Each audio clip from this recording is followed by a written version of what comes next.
अस्सलाम वालेकुम, कैसे हैं आप सब। तो आज हम स्टार्ट करने जा रहे हैं एक्सरसाइज 9A का क्वेश्चन नंबर 4।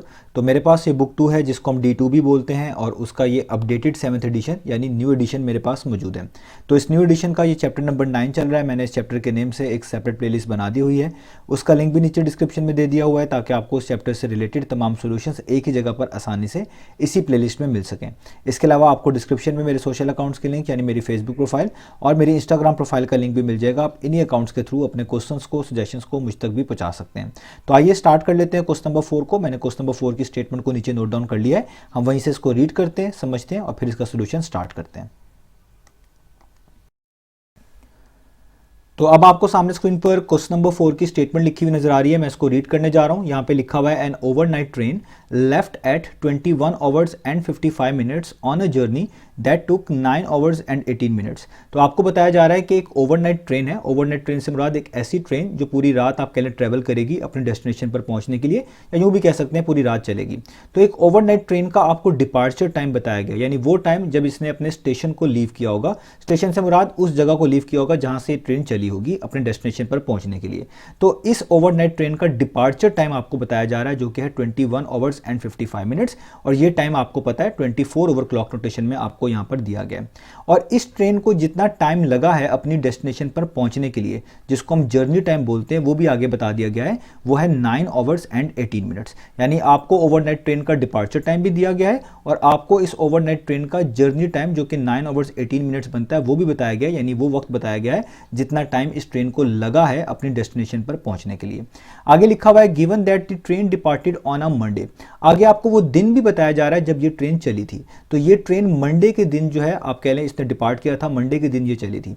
आगे लिखा हुआ है find the day and the time eight which it arrived at its destination. तो आपसे कहा जा रहा है कि वो दिन भी बताएं और वो टाइम भी बताएं जिस टाइम पर और जिस दिन पर ये ट्रेन अपनी डेस्टिनेशन पर पहुंची। अराइव्ड का मतलब है अपनी डेस्टिनेशन पर पहुंची। तो अगर मैं स्टेटमेंट को कंक्लूड कर लूं तो आपको इस स्टेटमेंट के अंदर एक ओवरनाइट ट्रेन से रिलेटेड डाटा दिया गया है। आपको ओवरनाइट ट्रेन का डिपार्चर टाइम भी बताया गया है, उसका जर्नी टाइम भी बताया गया है, और वो जिस दिन चली थी वो भी बताया गया, वो मंडे का दिन था। अब आपसे पूछा यह गया है कि आपने वो दिन भी बताना है और वो टाइम भी बताना है जब ये अपनी डेस्टिनेशन पर पहुंच गई। ये बेसिकली क्वेश्चन है। तो उम्मीद है आपको स्टेटमेंट क्लियर होगी। अब हम स्टार्ट कर लेते हैं इसके सॉल्यूशन को। तो अब हम स्टार्ट कर लेते हैं इसके सॉल्यूशन को। तो सबसे पहले हम गिवन डाटा यहां पर मेंशन करेंगे। गिवन डाटा से मुराद वो डाटा होता है जो आपको स्टेटमेंट में दिया गया होता है, स्टेटमेंट में गिवन होता है। तो इस स्टेटमेंट में हमें ये गिवन था कि ओवरनाइट ट्रेन का डिपार्चर टाइम क्या है, ये हमें बताया गया है जो कि 21 आवर्स 55 मिनट्स है, और इसी ओवरनाइट ट्रेन का जर्नी टाइम भी हमें बताया गया है जो कि है 9 आवर्स 18 मिनट्स। तो हम इस दोनों टाइम को गिवन डाटा के तौर पर यहाँ पर सबसे पहले मैंशन करेंगे। तो सबसे पहले मैं यहाँ पर मैंशन करूँगा डिपार्चर टाइम को। तो इसलिए मैं यहाँ पर लिख रहा हूँ डिपार्चर टाइम, और वो हमारे पास कितना है इस ओवरनाइट ट्रेन का जो हमें दिया गया है वो है 21 आवर्स एंड 55 मिनट्स, और ये टाइम आपको 24 ओवर क्लॉक नोटेशन में यहाँ पर दिया गया है, रिप्रेजेंट किया गया है। ये आपने चीज़ ध्यान में रखनी है। आगे ही आपको इस ओवरनाइट ट्रेन का जर्नी टाइम भी बताया गया, यानी वो टाइम जो कि इस ट्रेन को लगा है अपने डेस्टिनेशन पर पहुंचने के लिए, वो है 9 आवर्स एंड 18 मिनट्स। तो आप यहाँ पर इसके आगे लिखेंगे जर्नी टाइम जो कि आपको यहाँ पर दिया गया है। तो इसलिए मैं यहाँ पर लिख रहा हूँ जर्नी टाइम, और वो कितना है जो ऊपर लिखा हुआ है मेंशन्ड है वो है 9 hours and 18 minutes. 9 hours and 18 minutes, ये आपको जर्नी टाइम बता दिया गया। तो अब आपने फाइंड आउट क्या करना है, फाइंड आउट करना है वो दिन और वो वक्त जब ये ट्रेन अपनी डेस्टिनेशन पर पहुंची है। तो यहां पर जो आपने टाइम फाइंड आउट करना है बेसिकली वो टाइम है जब ये ट्रेन अपनी डेस्टिनेशन पर पहुंची है, जिसको हम बोलते हैं अराइवल टाइम। तो बेसिकली आप यहां पर अराइवल टाइम जो है फाइंड आउट करना चाहते हैं, या यूं भी कह सकते हैं कि आपको अराइवल टाइम रिक्वायर्ड है इस क्वेश्चन के अंदर। तो ये आपने क्योंकि फाइंड आउट करना है इसलिए मैं इसके आगे क्या लिख रहा हूं, लगा रहा हूं क्वेश्चन मार्क लगा रहा हूं।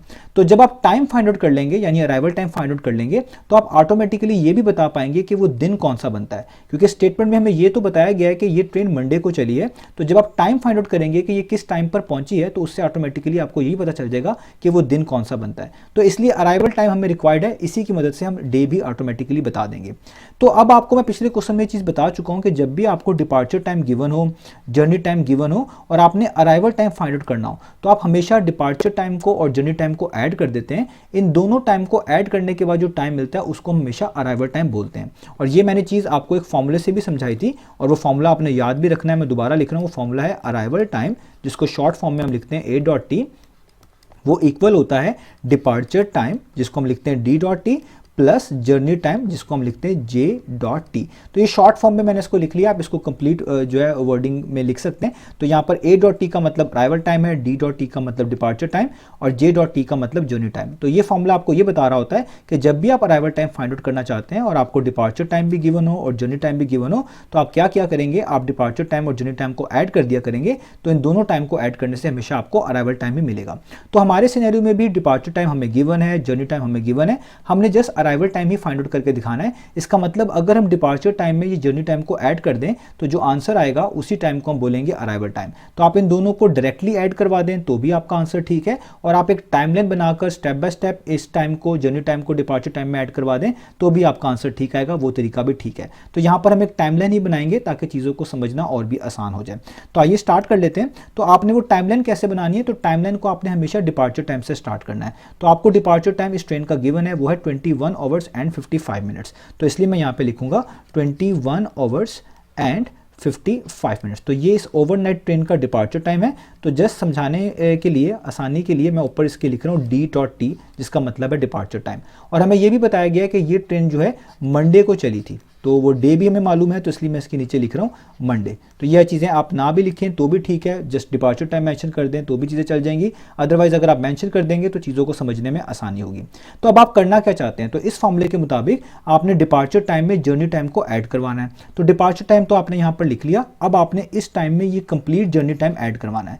तो जर्नी टाइम बनता है टोटल 9 आवर्स एंड 18 मिनट्स। तो मैंने आपको पहले भी बताया आप इस कंप्लीट टाइम को डायरेक्टली भी ऐड करवा सकते हैं, उससे भी आपका आंसर आ जाएगा। कुछ एंड पे छोटी मोटी कैलकुलेशन करनी पड़ेंगी, लेकिन एट द एंड आपका आंसर बिल्कुल ठीक होगा। और आप इसी टाइम को आप कह लें पीस बाय पीस कह लें, ब्रेक डाउन करके भी इसमें ऐड करवा सकते हैं ताकि चीज़ों को समझना भी आसान हो, उनकी कैलकुलेशंस भी आसान हो और उनको मैनेज करना भी आसान हो। तो हम यही प्रोसीजर यूज़ कर रहे होते हैं टाइमलाइन में कि जो टाइम हमें गिवन होता है जर्नी टाइम के तौर पे, हम उसको आप कह लें स्टेप बाय स्टेप कह लें, ब्रेक डाउन करके पीस बाय पीस करके ऐड करवाते हैं ताकि टाइम की कैलकुलेशंस भी आसान रहे और हम चीज़ों को अच्छे से मैनेज भी कर पाएँ। तो हमने बेसिकली ये पूरे 9 आवर्स 18 मिनट्स ऐड करवाने हैं इस डिपार्चर टाइम में। तो हम इसको आप कह लें ब्रेक डाउन करके ऐड करवाएंगे। हम सबसे पहले आवर्स ऐड करवाएंगे, उसके बाद कुछ कुछ मिनट्स ऐड करवाएंगे और एट द एंड जो फाइनल टाइम मिलेगा जब भी हम पूरा टाइम ऐड कर पाएंगे उसी को हम अराइवल टाइम बोलेंगे, वही हमारे पास जो है रिक्वायर्ड है।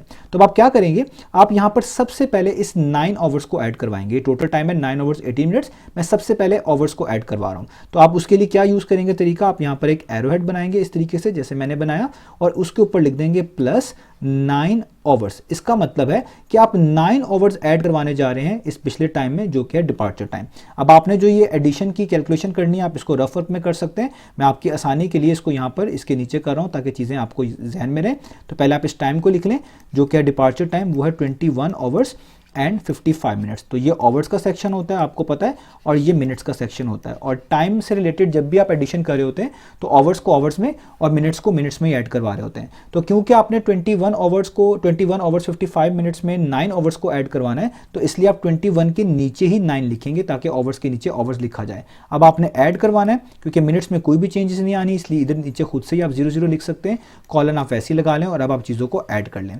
तो 55 प्लस 00 करेंगे तो कोई फर्क नहीं आएगा, यानी 55 ही रहेगा, कॉलन वैसे का वैसे ही रहेगा। और 21 प्लस 9 कितने हो जाएंगे, पूरे 30 आवर्स। तो टाइम आ जाएगा 30 आवर्स एंड 55 मिनट्स। तो आप यहां पे लिख लेंगे 30 आवर्स एंड 55 मिनट्स। अब याद रखिएगा ये बेसिकली मैं जर्नी टाइम को ऐड करवा रहा हूं ब्रेक डाउन करके। मैंने अभी जस्ट 9 आवर्स ऐड करवाए हैं, 18 मिनट्स अभी भी मैंने ऐड करवाने हैं। अब यहां पर आपको एक चीज मालूम होगी कि जो हमारे पास यहां पर टाइम मेंशन्ड है वो है 30 आवर्स एंड 55 मिनट्स। तो आप इस टाइम को अगर रीड करें उसी से आपको अंदाजा हो जाता है कि एक दिन में 24 ओवर होते हैं, एक दिन 24 घंटों का होता है। तो अगर यहां पर 24 घंटों से ज्यादा 24 ओवर से ज्यादा मेंशन्ड है, इसका मतलब अगला दिन शुरू हो चुका है। क्योंकि जब 24 ओवर्स पूरे हो जाते हैं तो इसका मतलब है अब अगले आने वाला जो भी वक्त होगा वो अगले दिन का ही होगा। तो यहां पर जब 30 ओवर्स लिखे हुए हैं, यानी ये 30 ओवर्स 24 से ऑब्वियसली ज्यादा है, इसका मतलब अगला दिन शुरू हो चुका है, यानी इस टाइम के अंदर ही अगले दिन का टाइम भी मेंशन्ड है। तो आपने उसको सेपरेट करना होता है, वही हमारा एक्चुअल टाइम होता है, उसी को हमने यहां पर लिखना होता है।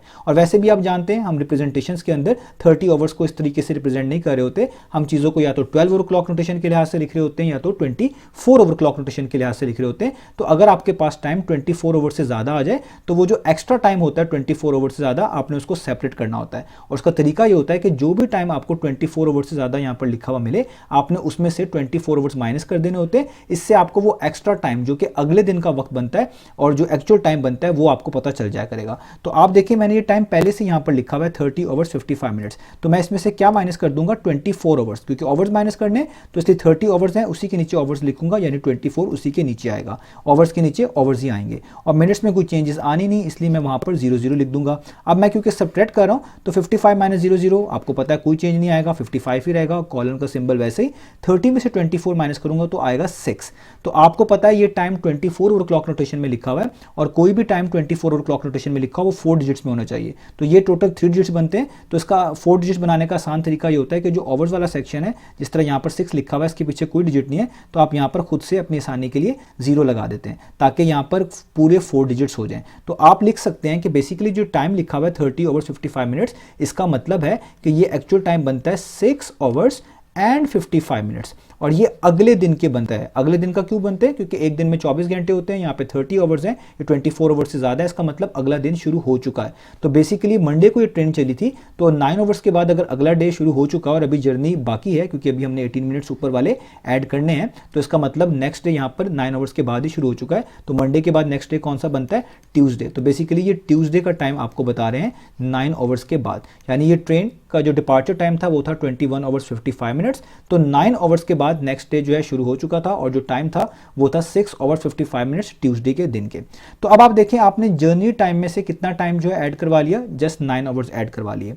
अब आपने 18 मिनट्स ऐड करवाने हैं, तो 18 मिनट्स को भी मैं ब्रेक डाउन करके आप कह लें ऐड करवाऊंगा, आप डायरेक्ट भी ऐड करवा सकते हैं। जस्ट चीज़ों को आसान बनाने के लिए हम इस तरह कर रहे होते हैं। तो आप देखें यहाँ पे लिखा हुआ है 6 आवर एंड 55 मिनट्स, तो आपको पता है जस्ट 5 मिनट जो है बाकी बचे हुए हैं पूरे 7 बजने में, क्योंकि यहाँ पे 6 आवर 55 मिनट्स। तो अगर मैं 18 मिनट में से पहले 5 मिनट्स ऐड करवा दूं तो ज़्यादा आसान हो जाएगा। तो मैं यहाँ पर क्या करूँगा, एक और एरोहेड इस तरीके से डालूंगा और इस पर लिख दूंगा +5 मिनट्स। इसका मतलब मैं पिछले वाले टाइम में यानी इस वाले टाइम में 5 मिनट्स ऐड करवा रहा हूँ। और आपको पता है कि 6 आवर 55 मिनट्स हुए हुए हैं, इसमें 5 मिनट और डाल दें तो पूरे 7 बन जाएंगे, यानी पूरे 7 o'clock हो जाएंगे, जिसको आप इस तरह लिख सकते हैं 7 आवर्स। ये आप कैलकुलेशन में भी कर सकते हैं। इसके लिए आपको 55 में 5 मिनट्स ऐड करने होंगे। 55 + 5 कितने होते हैं? 60 मिनट्स।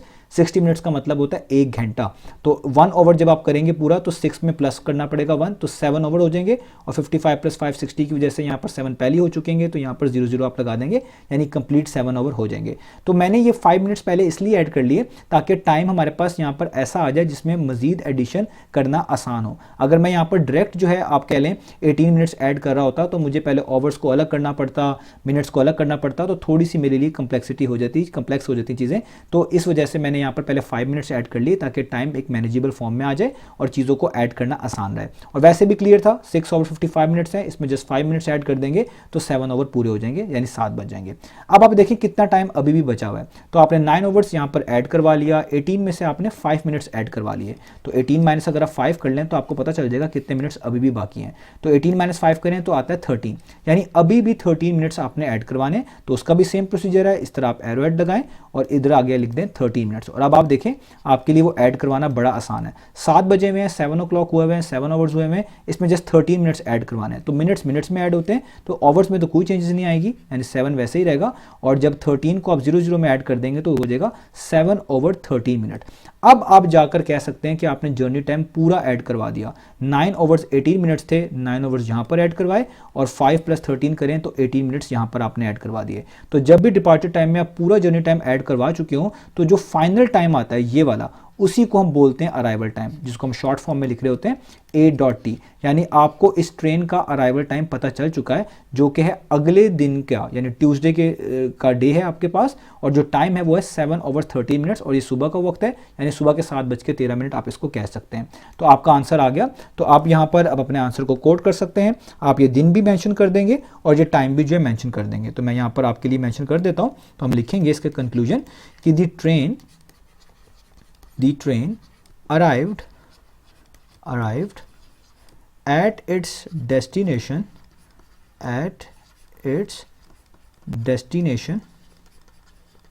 और वो आपके पास जो है जो टाइम है पहले वो मेंशन करें। वो टाइम ये है 7:13।